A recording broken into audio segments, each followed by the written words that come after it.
వాస్తవానికి ఆంధ్రప్రదేశ్‌లో liquor case అనే మొదట్లో స్టార్ట్ అయినప్పుడు సిట్టు చాలా హడావిడిగా అనిపించింది. తెలుగుదేశం పార్టీ పత్రికలు, టీవీ ఛానల్‌లో ప్రతిరోజు హెడ్డింగులు కనిపించాయి. జగన్ ఈరోజు అరెస్టు, రేపు అరెస్టు, ఎల్లుండి అరెస్టు అట్లా ఒక ముహూర్తాలు గనక సెట్ చేసుకుంటూ వచ్చారు.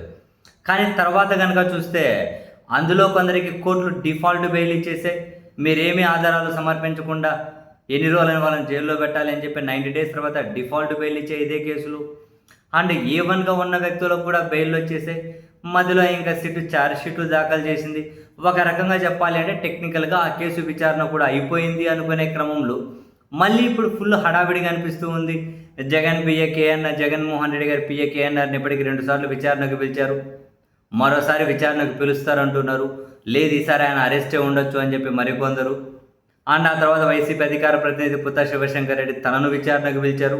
కేఎన్ఆర్కి ఆయన బినామీ అని చెప్పి ఆ పత్రికలు పుంకాలుగా కథనాలు రాసుకుంటూ వస్తూ ఉన్నాయి. సో ఈ కేసు విషయంలో ఇప్పుడు ఇదే కేసు విషయంలోనే నెక్స్ట్ వైసీపీలో అత్యంత ముఖ్య కీలక నేత సజ్జల రామకృష్ణారెడ్డి గారికి కూడా నోటీసులు ఇచ్చి విచారణకు పిలవబోతున్నారు అని తెలుగుదేశం పార్టీ పత్రికల్లో కథనాలు దర్శనమిస్తూ ఉన్నాయి.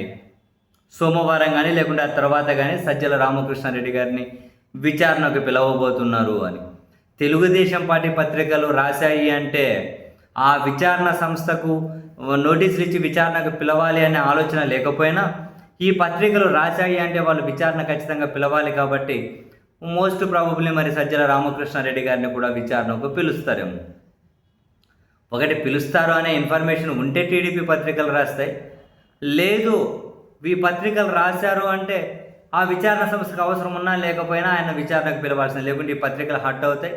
హట్ అయితే ఆ సిట్లో ఉన్నటువంటి అధికారుల మీదనే చాలా దారుణంగా టార్గెట్ చేసి కథనాలు రాసినా కూడా ఆశ్చర్యం లేదు. సో ఇప్పుడు ఇందులో బ్రేకింగ్ న్యూస్లు ఏంటంటే కేఎన్ఆర్ని అరెస్ట్ చేయొచ్చు, సజ్జల రామకృష్ణని నెక్స్ట్ విచారణకు పిలవచ్చు. చాలా కీలక పరిణామాలు జరగబోతూ ఉన్నాయి.